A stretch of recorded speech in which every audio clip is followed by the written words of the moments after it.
नमस्कार दोस्तों। आज का सेशन बेहद गंभीर है, अंतर्राष्ट्रीय कानून को चुनौती देने वाला है और सीधे सीधे उस विश्व व्यवस्था को बेनकाब करता है जिसके बारे में बरसों से हमें पढ़ाया गया है कि रूल बेस्ड ऑर्डर नाम की कोई चीज़ भी होती है। सवाल बहुत सीधे हैं। अगर समुंदर खुले हैं, अगर हाई सीज पर कोई देश किसी और देश के झंडे वाले जहाज़ को ज़बरदस्ती रोक सकता है, कब्जा कर सकता है, क्रू को गिरफ्तार कर सकता है, तो फिर अंतर्राष्ट्रीय कानून किस काम का है।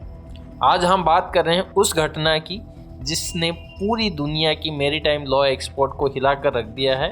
और उस घटना ये है कि अमेरिका द्वारा रूसी झंडा लगे तेल टैंकर जिसका नाम है मारीनेरा को जब्त करना। ध्यान दीजिए, ये कोई साधारण घटना नहीं है, ये कोई पायरेसी वाला मामला नहीं है, ये कोई आतंकवाद से भरा हुआ जहाज़ नहीं है। ये एक ऑयल टैंकर है जिस पर 3 भारतीय नागरिक भी सवार थे और जिससे खुले समुद्र में रोककर यूएस कोस्ट गार्ड के जरिए अपने कब्जे में लिया गया है।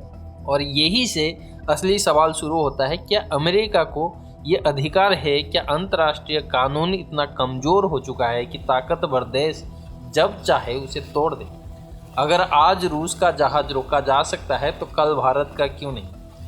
आज वेनेजुएला के तेल के नाम पर यह हो सकता है तो कल किसी और बहाने किसी और देश के खिलाफ क्यों नहीं। यहाँ आपको बहुत साफ समझना होगा कि ये घटना केवल अमेरिका बनाम रूस नहीं, ये घटना उस मानसिकता का प्रतीक है जिसमें कहा जाता है कि law follows the power not the other way around. America ने कहा कि ये जहाज़ शैडो फ्लीट का हिस्सा था, सैंक्शन अवॉइड कर रहा था, स्टेटलेस था, हॉट परस्यूट के तहत उसे पकड़ा गया। रूस ने कहा कि ये सीधी पायरेसी है, अनक्लोज का उल्लंघन है और ये नियो कॉलोनियल एरोगेंस का एग्जाम्पल है। और सच पूछिए तो दोनों अपने अपने तर्क दे रहे हैं, लेकिन असली सवाल ये है कि अंतर्राष्ट्रीय कानून में ग्रे एरिया है तो उसका फ़ायदा हमेशा ताकतवर ही क्यों उठाता है। यही वो जगह है जहां आज की इस वीडियो में मैं आपको भावनाओं से नहीं कुछ पॉइंट से समझाऊंगा। अब जरा घटनाक्रम को समझिए क्योंकि क्रोनोलॉजी बहुत कुछ बताती है। दिसंबर 2025 में जब डोनाल्ड ट्रंप ने वेनेजुएला के खिलाफ टोटल ऑयल ब्लॉकेड का घोषणा की, उसी दिन ये तय हो गया था कि अमेरिका केवल सैंक्शन तक सीमित नहीं रहेगी। ये वही अमेरिका है जिसने पहले कहा था कि सैंक्शन इकोनॉमिक टूल है, मिलिट्री टूल नहीं। लेकिन जैसे जैसे वेनेजुएला के तेल पर नियंत्रण का सवाल आया, वैसे वैसे अमेरिका, नौसेना, कोस्ट गार्ड और एलाइड फोर्स मैदान में उतर आए।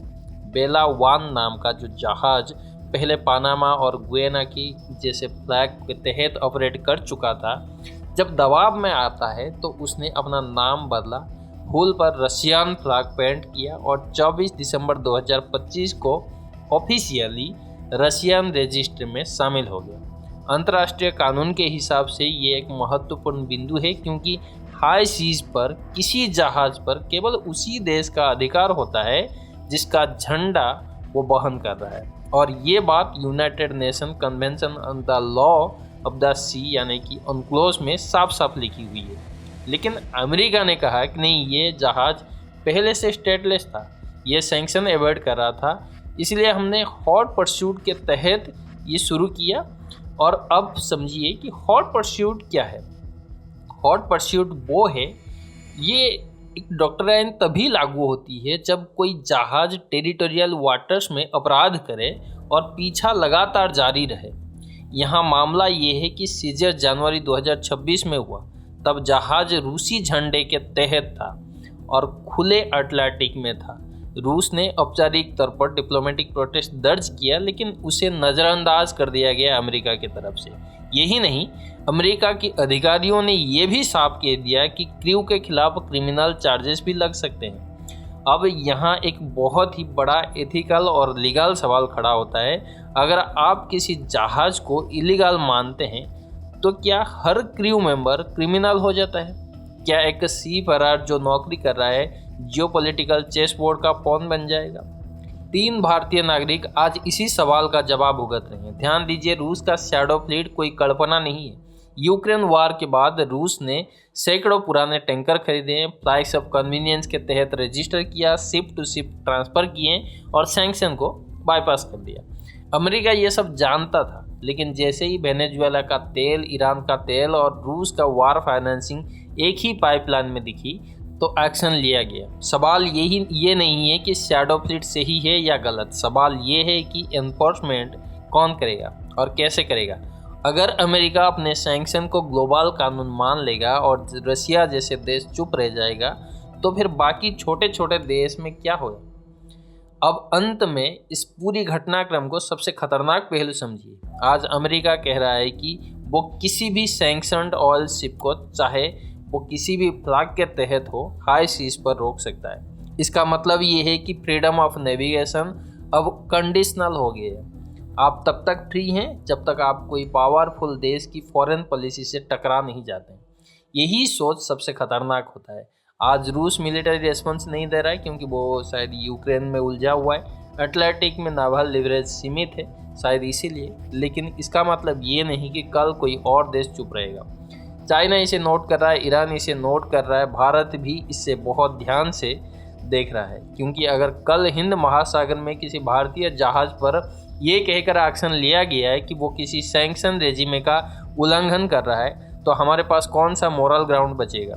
यही कारण है कि मैं बार बार कह रहा हूँ कि इंटरनेशनल लॉ तब तक मीनिंगफुल है जब तक उसे सभी माने। अगर लॉ केवल निर्बल के लिए हो जाएगा और पावर स्ट्रॉन्ग के लिए हो जाए तो वो लॉ नहीं रहेगा, वो डोमिनेशन का हथियार बन जाएगा। आज मेरी निराका सीजर ये बता रहा है कि दुनिया धीरे धीरे रूल बेस्ड ऑर्डर से पावर बेस्ड ऑर्डर की तरफ बढ़ रही है और इस बदलाव में सबसे ज़्यादा नुकसान उन देश का होगा जो बीच में खड़े हैं। हम अपने नागरिकों, अपने मैरीटाइम हितों और अपनी सोवरेनिटी को केंद्र में रखकर बोलना होगा, वरना आज 3 भारतीय सीज़फायर के हैं, कल संख्या बढ़ सकती है और तब हम केवल हिंद साइड में ये कहेंगे काश हमने उस टाइम आवाज़ उठाई होती। बाकी आप लोग का क्या मानना है? क्या ये पायरेसी है या जस्टिफाइड एनफोर्समेंट है? क्या अंतर्राष्ट्रीय कानून जिंदा है या मर चुका है? अपनी राय कमेंट बॉक्स में ज़रूर लिखिए। और हाँ, एक छोटी सी गुजारिश है, अगर आपने पूरा सेशन सुना है तो चैनल को सब्सक्राइब करना ना भूलिए। जय हिंद, धन्यवाद।